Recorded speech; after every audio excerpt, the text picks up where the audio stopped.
قال رسول الله صلى الله عليه وسلم: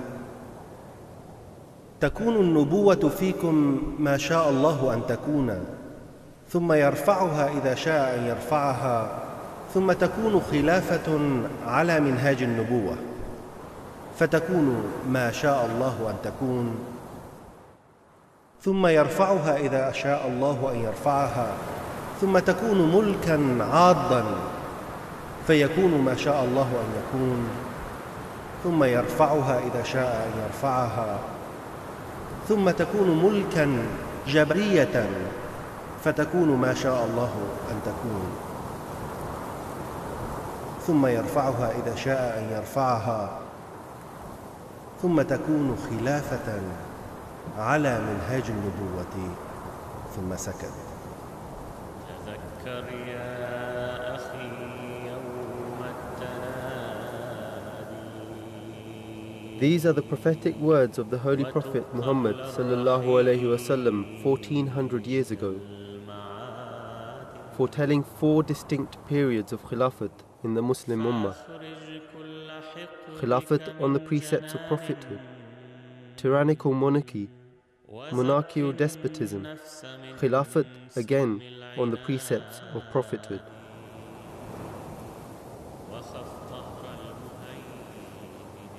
A brief glimpse through the annals of history reveals that this prophecy was and is being fulfilled to the letter.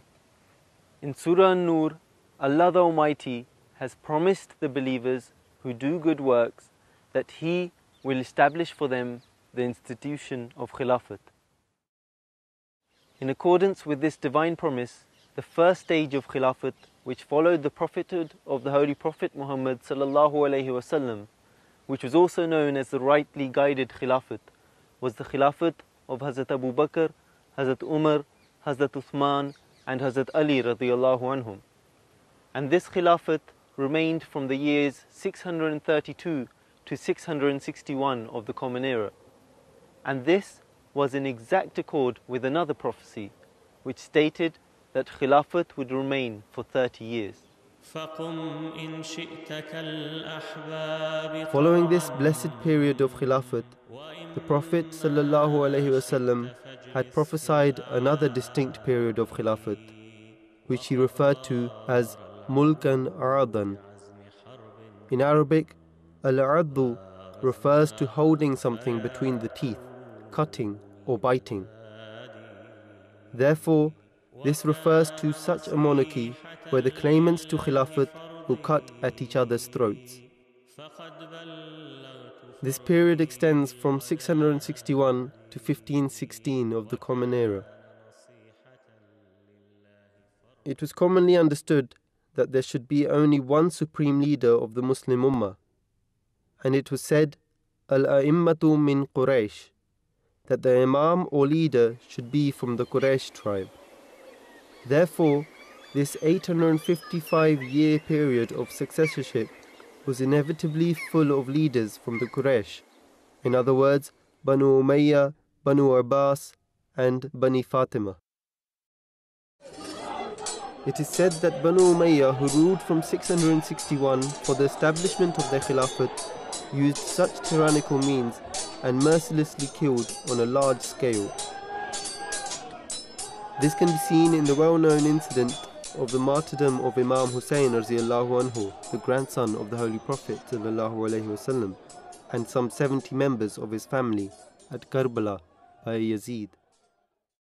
Hazrat Ali की शहादत 40 हिजरी में हुई। उसके बाद अमीर मुआविया के इक़्तिदार का आगाज़ हुआ। हज़रत इमाम हसन उनके हक़ में दस्तबरदार हो गए, इस शर्त पे कि आपके बाद मुसलमान जिसे चाहेंगे वो अपना हुक्मरान चुन लेंगे कंसेंसस के साथ। लेकिन उसके बाद इस असूल को जब फॉलो ना किया गया तो करबला का एक खूनी वाक़या पेश आया जिसमें हज़रत इमाम हुसैन की शहादत हुई 61 हिजरी में। और जैसे हज़रत सल्लल्लाहु अलैहि वसल्लम ने फरमाया था ये काटने वाली बादशाहत होगी, इसने ہمیشہ کے لیے مسلم کمیونٹی کو دو حصوں میں شیعہ اور سنی میں تقسیم کر دیا۔ اس کے ساتھ ساتھ اس دور میں، بنو امیہ کے دور میں، مزید جو ڈویژن ہوئی اس مسلم کمیونٹی میں کہ وہ مسلم مزرائٹ عرب جو تھے، مزرائٹ اور یمنائٹ دو گروپوں میں تقسیم ہو گئے، جن کی آپس میں چپکلش اور لڑائیاں جو تھیں وہ مزید جو ہے وہ ڈسٹرکشن کا باعث ہوئیں۔ اس کا جو کریکٹر تھا بیسیکلی وہ بادشاہت کا ہی تھا کہ صرف بنو امیہ کے حکمرانوں میں سے صرف 3 جو تھے وہ جمعہ کے لیے، جمعہ پڑھانے کے لیے آتے تھے، جس میں امیر معاویہ، عبد المالک بن مروان اور حضرت عمر بن عبدالعزیز۔ گو اسلام کے جو پرنسپل تھے وہ ان کو چیلنج نہیں کیا گیا، وہ قائم رہے، لیکن جو اسپرٹ بیہائنڈ دیز پرنسپل تھی وہ ضرور کمپرومائز ہوئی ہے، جس کی وجہ سے، اور اس کے ساتھ ساتھ اس خاندان کے دور میں یہ بھی واقعہ ہوا کہ انہوں نے انکریج نہیں کیا کہ لوگ جو ہیں اسلام قبول کریں، کیونکہ جزیے میں آمدنی میں کمی ہوتی تھی، جس کی وجہ سے یہ ڈسکریج کرتے تھے، اور ان کی اپروچ جو تھی وہ انکلوسیو نہیں تھی، ایکسکلوسیو اپروچ تھی، جس کو حضرت عمر بن عبدالعزیز نے اپنے دور میں ختم کیا۔ چنانچہ بے شمار لوگ جو تھے وہ اس دور میں اسلام کے دائرے میں شامل ہوئے، اور اسپین سے لے کے سندھ تک اس کے شامل تھے، اور ایک بہت بڑا حصہ شامل تھا، اور انپریسیڈنٹڈ رقبے کے لحاظ سے اور انفلوئنس کے لحاظ سے اور طاقت کے لحاظ سے یہ سلطنت رہی ہے۔ Banu Umayyah's rule remained from 661 to 749. However, as this period of Khilafat was to be a period where claimants to Khilafat would cut at each other's throats, the Khilafat of Banu Umayyah was brought to an end by Banu Abbas in 749. Banu Abbas would also mercilessly kill and slaughter any adversaries to the claim of Khilafat, therefore fulfilling the meaning of this time period of Khilafat, where the claimants would cut at each other's throats. When Abdullah bin Ali entered Damascus, he ordered the killing of the people. For Banu Abbas, after the murder of the last Ummi Khalifa Marwan bin Muhammad in Busayra, the wiping out of Banu Umayyah was of the essence. Abdullah bin Abbas killed a group of Banu Umayyah in Basra and left the bodies en route and prohibited their burial. Dogs fed on these carcasses for months. Another Abbasi, Daud bin Ali, picked out every Umayyad in Makkah, Medina, Hijaz and Yemen and killed them all, leaving none behind. This time period was clearly one of the claimants to Khilafat cutting at each other's necks. بنو عباس جب اقتدار پہ آئے ہیں تو انہوں نے نہ صرف ایک انتقام اور لیا، اور بلکہ زندہ سے بھی اور مردوں سے بھی، مردوں کو بھی قبروں سے اکھاڑ کے باہر انہوں نے نکالنا شروع کر دیا تاکہ ایک انتقام کی آگ کو ٹھنڈا کیا جا سکے۔ ابو العباس نے اپنے ابتدائی جو اپنا خطبہ اس نے دیا، اس میں اس نے یہ کہا کہ یہ ہمارے خاندان میں جو خلافت تھی اس کا حق مل گیا ہے، اور اب حضرت عیسیٰ کی آمد تک یہ جو ہے نزول تک یہ ہمارے خاندان میں رہے گی۔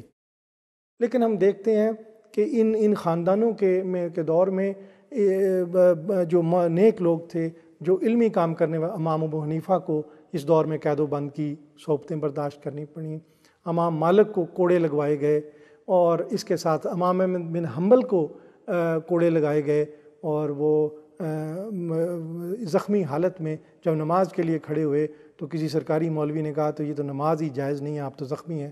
تو اس طرح کے یہ چیزیں ساتھ ساتھ چلتی رہیں، لیکن بہرحال ایک جو پرنسپل آف اسلام تھے وہ تھے، کسی کو کوئی چیلنج نہیں کر رہا تھا، تو جو نیک روحیں تھیں اپنا کام کرتی رہیں۔ Banu Abbas ruled over Baghdad from 749 to 1258, and then in Egypt from 1261 to 1516.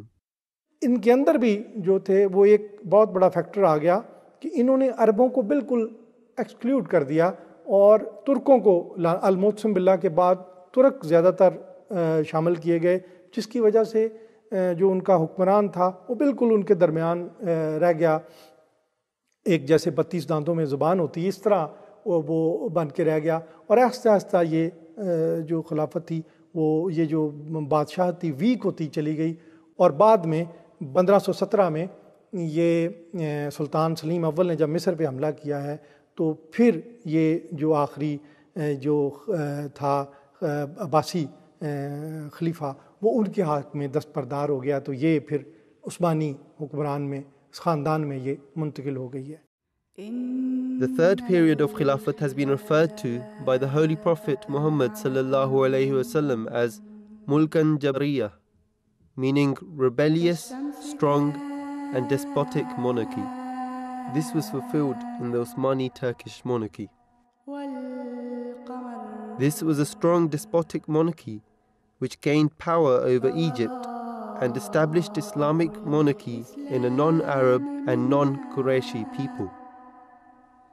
Sultan Salim Khan Osmani gained victory over Persia, Egypt and Iraq, and he also gained victory over Arabia, creating a despotic Osmani monarchy by wiping out the Abbasi Khilafat in Egypt in 1516.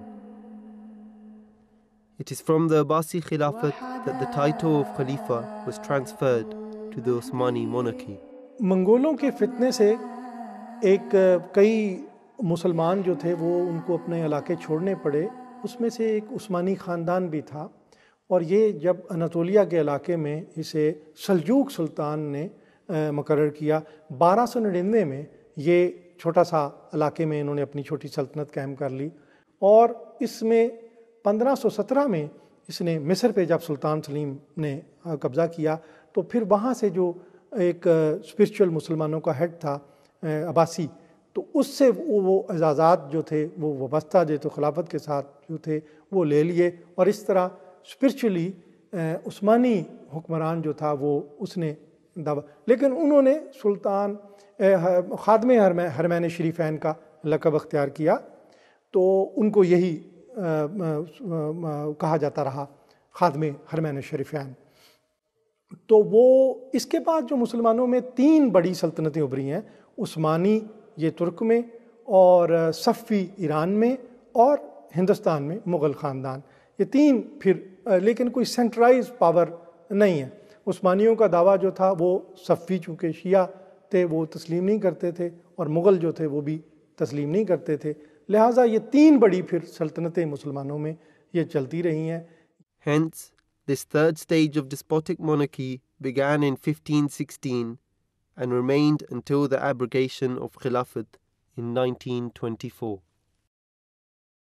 یہ عثمانی حکمران اس کو politically exploit کر رہے تھے، کیونکہ وہ جیسے Christian world جو تھی پوپ کے نام پہ ان کے علاقے میں انکروچمنٹ کر رہی تھی عیسائیوں کے لحاظ سے، لہٰذا انہوں نے اپنا کلیم آگے کاؤنٹر ٹیکٹک کے حوالے سے بڑھانا شروع کیا، تو وہ پھر اس کے نتیجہ یہ ہوا کہ کلیش میں وہ شامل ہو گئے، فرسٹ ورلڈ وار ہوئی، اور اس کے بعد یہ شکست ہو گئی، اور مصطفیٰ کمال پاشا کی قیادت میں پھر نئی ایک آغاز ہوا، اور 1922 میں اس نے اس عثمانی حکمران کو معزول کر دیا۔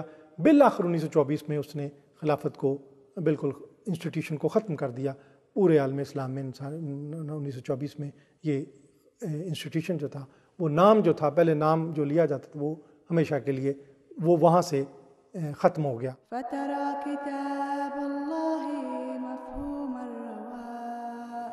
The fourth and final stage of Khilafat, which was to remain until the Day of Judgment, according to this hadith, was Khilafat ala minhaj an-nubuwah, or Khilafat on the precepts of prophethood. When the time for this Khilafat came and began in 1908, after the demise of the promised Messiah alayhi salam, the Osmani Khilafat of Turkey began to weaken and slowly dissolve. In the year the promised Messiah alayhi salam laid the foundations of the Jamaat in 1889, the progressive university students established an association by the name of the Young Turks. Due to their demands, the Khilafat began to weaken and lose its power. The demands strengthened, and on the 13th of May 1908 in Turkey, the Committee of Union and Progress gave a notice to the Sultan which threatened the end of his power. Hence, on the 24th of July 1908, the titles of Khalifa and Sultan were separated. Khilafat weakened, and after the First World War, after the Osmani Khilafat had lost most of its power, Ataturk Mustafa Kemal announced the end of the Osmani Khilafat on the 3rd of March 1924. It is interesting to note that the promised Messiah alayhi salam also foretold of this gradual end to the Turkish Empire when he was visited by an ambassador from Turkey by the name of Hussein Kami.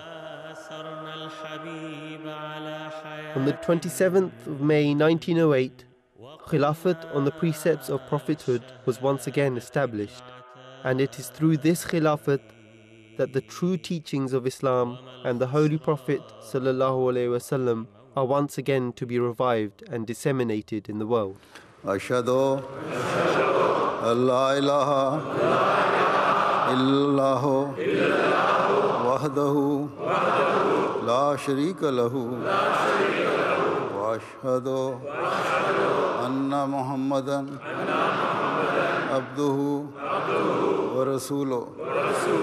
Ashhadu an la ilaha illallah. It is this Khilafat that will, God willing, remain forever.